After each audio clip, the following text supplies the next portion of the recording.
mais elle n'aurait aucune raison d'exister. Si la philosophie existe, c'est qu'elle a son propre contenu.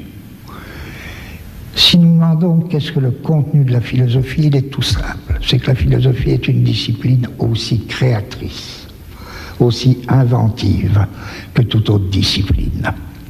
La philosophie est une discipline qui consiste à créer ou à inventer des concepts.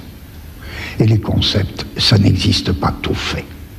Et les concepts, ça n'existe pas dans une espèce de ciel où ils attendraient qu'un philosophe les saisisse. Les concepts, il faut les fabriquer.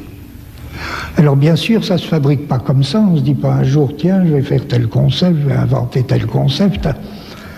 Pas plus qu'un peintre ne se dit un jour, tiens, je vais faire un tableau comme ça. Il faut qu'il y ait une nécessité. Mais autant en philosophie qu'ailleurs. Tout comme un cinéaste ne se dit pas, tiens, je vais faire tel film. Il faut qu'il y ait une nécessité. Sinon, il n'y a rien du tout. Reste que cette nécessité, qui est une chose très complexe, si elle existe, elle fait qu'un philosophe, je sais au moins de quoi il s'occupe. Il ne s'occupe pas de réfléchir, même sur le cinéma. Il se propose d'inventer, de créer des concepts. Je dis que je fais de la philosophie, c'est-à-dire j'essaie d'inventer des concepts. J'essaie pas de réfléchir sur autre chose. Si je dis, vous qui faites du cinéma, qu'est-ce que vous faites? Je prends une définition aussi puérile, donc accordez-la moi, il y en a sûrement d'autres et de meilleurs.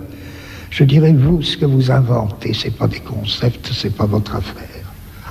Ce que vous inventez, c'est ce qu'on pourrait appeler des blocs de mouvement duré.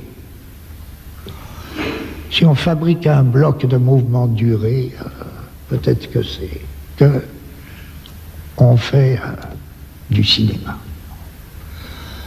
Remarquez, il n'y a pas question d'invoquer une histoire ou de la récuser. Tout a une histoire. La philosophie aussi raconte des histoires. Elle raconte des histoires avec des concepts.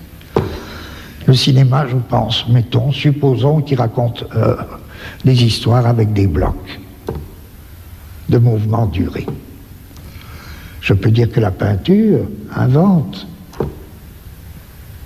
Elle, c'est un tout autre type de bloc. C'est ni des blocs de concept, ni des blocs de mouvement duré, mais supposons que ce soit des blocs de lignes couleurs.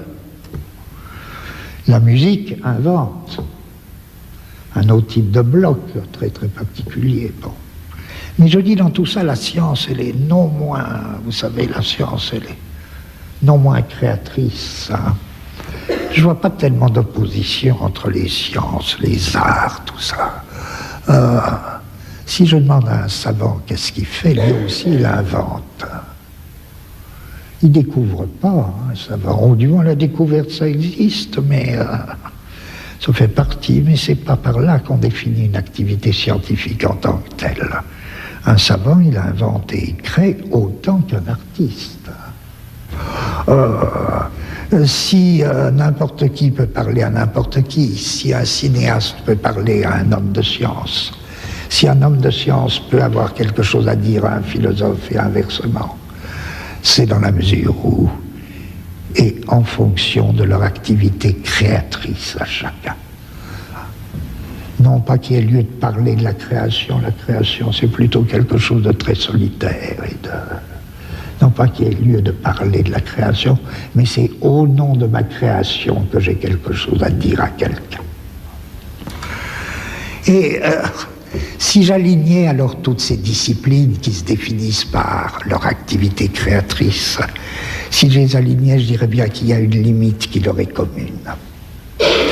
Et la limite qui est commune à toutes ces séries d'inventions, invention de fonctions, invention de blocs, durée, mouvement, invention de concepts, etc. La série qui est commune à tout ça, hein, où la limite de tout ça, c'est quoi? C'est l'espace-temps.